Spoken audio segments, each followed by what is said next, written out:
there's a lot to project-based learning.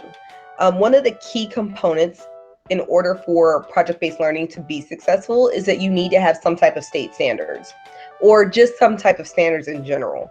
So some centers have certain accreditations, some centers, they just go through their state standards. So for this purpose, we're just going to be looking at the Washington State standards, the early learning and development guidelines. If you guys are not familiar with this website, it is so wonderful. There are a lot of great tools on here for educators, and just so that we're also a part of what's going on, what's the conversation that's happening in Washington State regarding early learning. And early learning goes through from birth to 3rd grade. So again, it's really important. If you don't know this website, if you're not familiar with it, check it out up here. And definitely get on here, look around. There's so much stuff. One of the most important things, though, I think, is the early learning and developmental guidelines. And wait for this to come up. So this is the Washington State Department of Early Learning. If you guys are not familiar with it, the DEL. We're going to go ahead and open up the guidelines here. When you put your activity sheet together, let's say that you're going to be learning about, we'll just, because we're talking about farms earlier, we'll say they want to learn about the farm. That's going to be our topic for this unit. And you go to your class, you start off with your driving questions. What do you want to learn more about regarding a farm? What do you know about a farm? Maybe you start with that. They tell you everything they know about the farm. Well, what do you want to learn about a farm? They go into what they want to learn about. Once you get that information, you can use these guidelines to kind of help you align with the Washington State guidelines that are governing or guiding children's learning.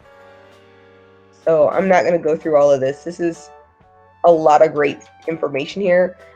This is letting you know what the Washington guidelines are and what they're not. So, for example, they let you know that this is not an assessment tool to determine a child's eligibility for various programs or services. It's not a curriculum.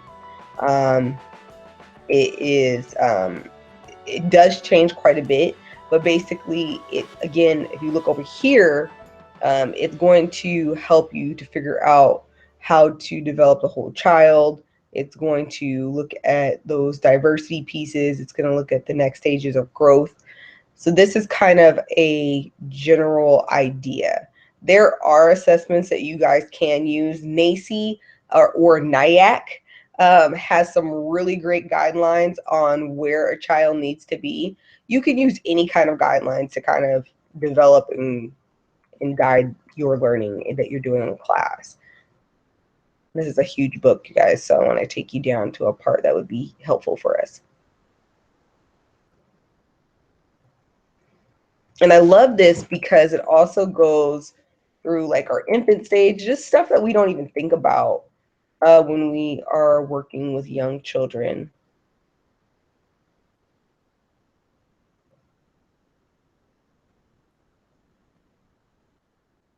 Okay.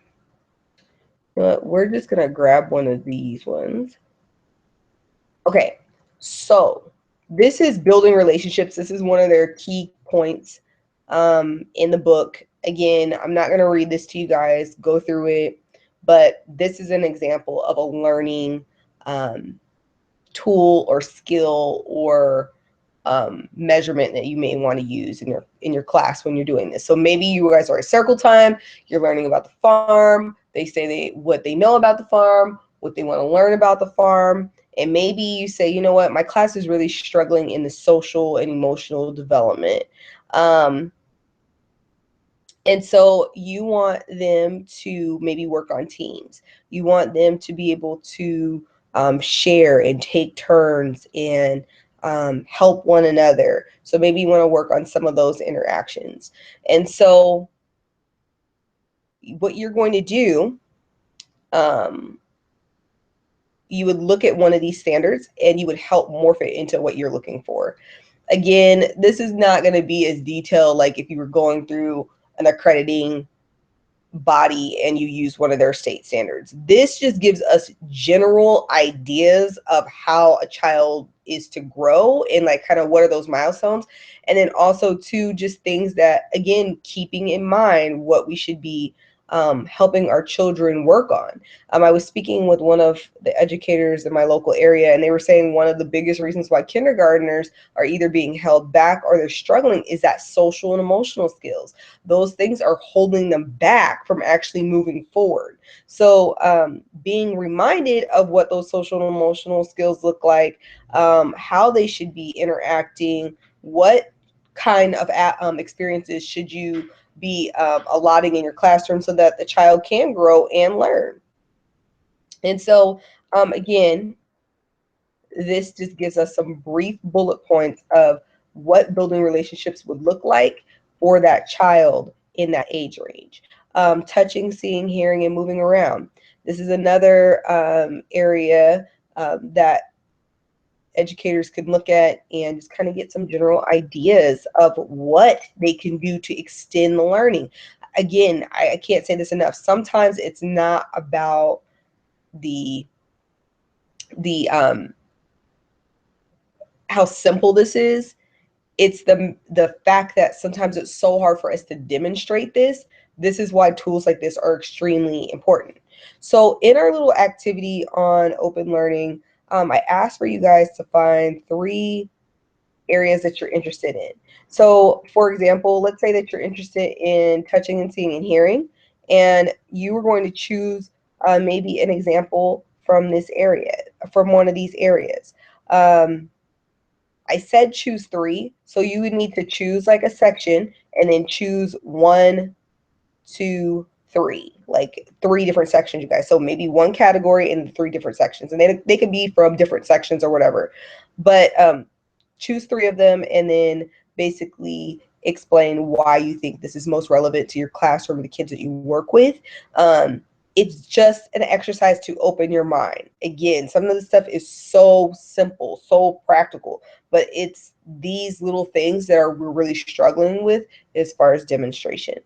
I can also show you, I'm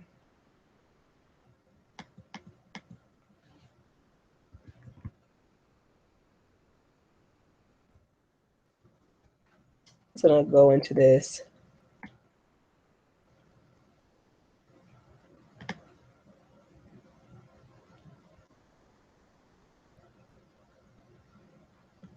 So I know sometimes too, when people are looking for learning standards, they will use like an assessment like this.